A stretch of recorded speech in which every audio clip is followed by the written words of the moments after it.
নির্মল আলোয় সাপ্তাহিক সাহিত্য, সংস্কৃতি, পরম্পরা ও ঐতিহ্যের অঙ্গনে এবারের নিবেদন সুকুমার রায়ের গল্প ডিটেকটিভ। গল্প পাঠে আমি নির্মল সরখেল। আমার এই ক্ষুদ্র চ্যানেলটিকে সাবস্ক্রাইব ও নিবেদনটিকে শেয়ার করলে বাধিত হব। এবারের গল্প ডিটেকটিভ। জলধরের মামা পুলিশের চাকরি করেন, আর তার পিসেমশাই লেখেন ডিটেকটিভ উপন্যাস। সেই জন্য জলধরের বিশ্বাস যে চোর ডাকাত, জাল জুয়াচোর জব্দ করবার সব রকম সংকেত সে যেমন জানে, এমনটি তার মামা আর পিসেমশাই ছাড়া কেউ জানে না। কারো বাড়িতে চুরি টুরি হলে জলধর সকলের আগে সেখানে হাজির হয়। আর কে চুরি করলো, কি করে চুরি হলো, সে থাকলে অমন অবস্থায় কি করত, এসব বিষয়ে খুব বিজ্ঞের মতো কথা বলতে থাকে। যোগেশবাবুর বাড়িতে যখন বাসন চুরি হলো, তখন জলধর তাদের বলল, আপনারা এইটুকু সাবধান হতে জানেন না? চুরি তো হবেই। দেখুন তো, ভাড়ার ঘরের পাশেই অন্ধকার গলি, তার উপর জানলার গরাত নেই। একটু শেয়ানা লোক হলে এখান দিয়ে বাসন নিয়ে পালাতে কতক্ষণ? আমাদের বাড়িতে ওসব হওয়ার জো নেই।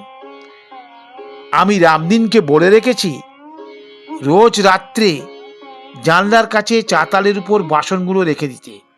চোরের বাছা যদি আসতে চান, জানলা খুলতে গেলেই বাসনপত্র সব ঝনঝন করে মাটিতে পড়বে। চোর জব্দ করতে গেলে এসব কায়দা জানতে হয়। সে সময় আমরা সকলেই জলধরের বুদ্ধির খুব প্রশংসা করেছিলাম। কিন্তু পরের দিন যখন শুনলাম সেই রাত্রেই জলধরের বাড়িতে মস্ত চুরি হয়ে গেছে, তখন মনে হলো আগের দিন অতটা প্রশংসা করা উচিত হয়নি। জলধর কিন্তু তাতেও কিছুমাত্র দমেনি। সে বলল, আমি যেরকম প্ল্যান করেছিলাম তাতে চোর একবার বাড়িতে ঢুকলে তাকে আর পালাতে হতো না। কিন্তু এই আহাম্মক রামদিনটার বোকামিতে সব মাটি হয়ে গেল। যাক, আমার জিনিস চুরি করে তাকে আর হজম করতে হবে না। বাছাধন যেদিন আমার হাতে ধরা পড়বেন, সেদিন বুঝবেন ডিটেকটিভ কাকে বলে। কিন্তু যা হোক, চোরটা খুব শেয়ানা বলতে হবে। যোগেশবাবুদের বাড়িতে যেটি গেছিল সেটি আনাড়ির অ্যাক্সেস। আমাদের বাড়িতে এলে সে ব্যাটা টের পেত। কিন্তু 2 মাস গেল, 4 মাস গেল, কমে বছরও কেটে গেল, কিন্তু চোর আর ধরা পড়ল না।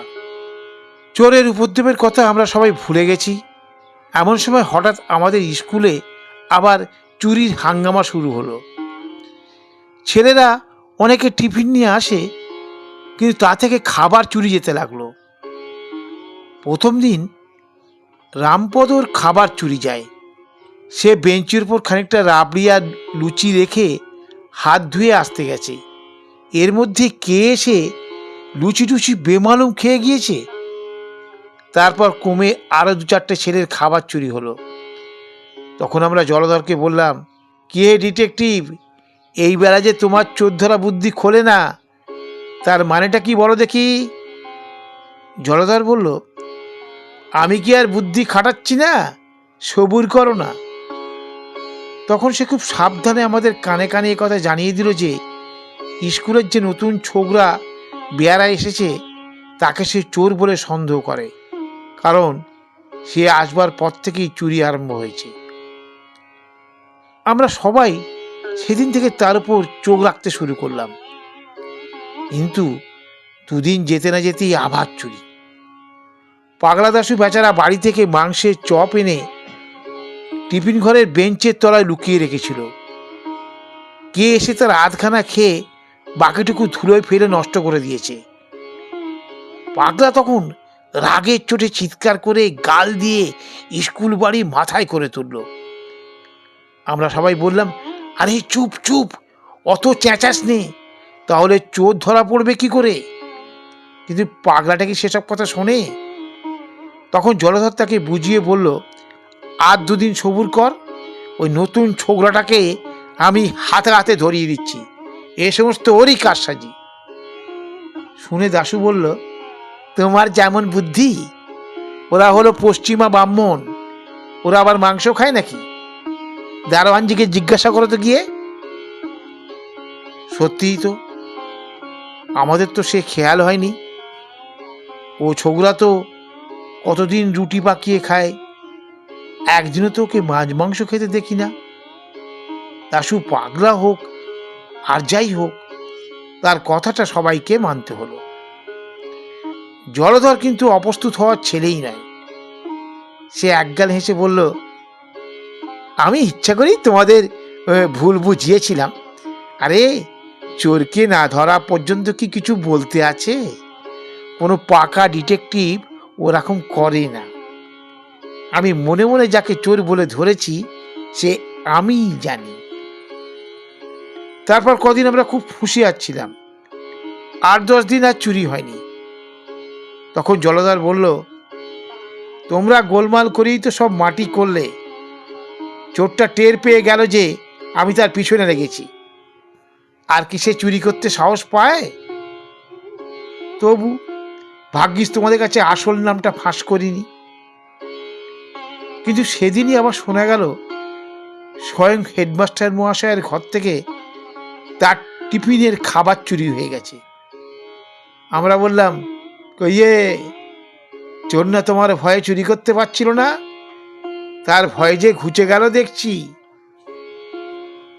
তারপর দুদিন ধরে জলধরের মুখে আর হাসি দেখা গেল না।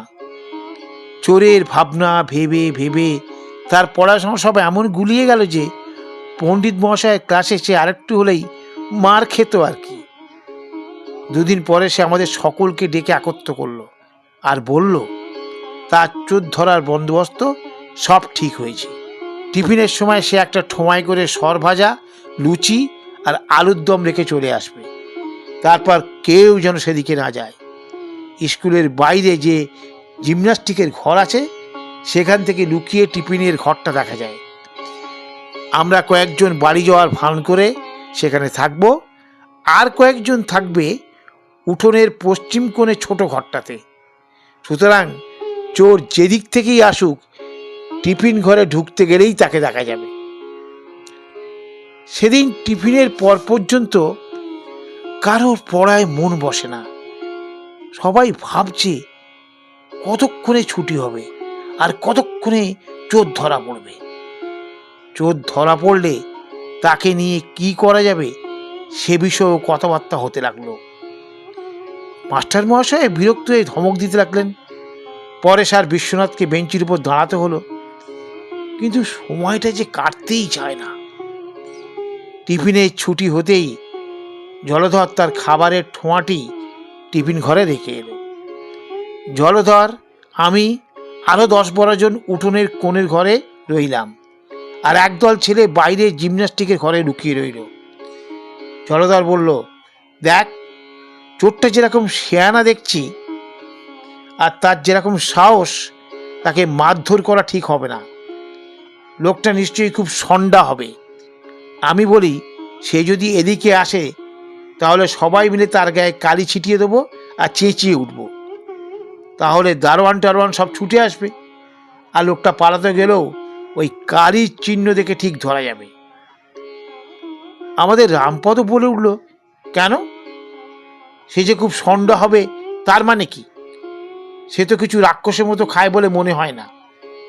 যা চুরি করে নিচ্ছে সে তো কোনোদিন খুব বেশি নয়।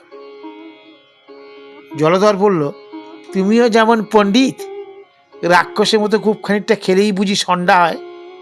তাহলে তো আমাদের শ্যামাদাসকেই সকলের চেয়ে সন্ডা বলতে হয়। সেদিন ঘোষেতের নেমন্তন্নে ওর খাওয়া দেখেছিলে তো বাপু? আমি যা বলছি তার উপর ফোড়ন দিতে যেও না। আর তোমার যদি নেহাত বেশি সাহস থাকে, তুমি গিয়ে চোরের সঙ্গে লড়াই করো, আমরা কেউ আপত্তি করব না।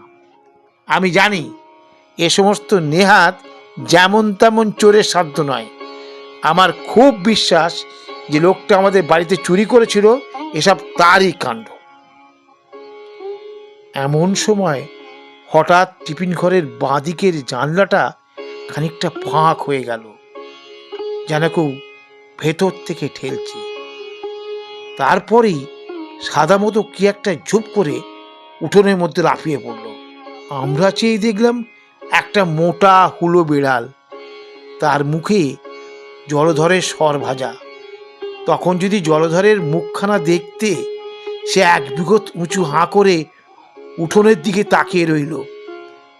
আমরা জিজ্ঞাসা করলাম, কেমনে ডিটেকটিভ, ওই সন্ধ্যা চোরটাই তো তোমাদের বাড়িতে চুরি করেছিল, তাহলে কি এখন ওকেই পুলিশে দিই? নমস্কার।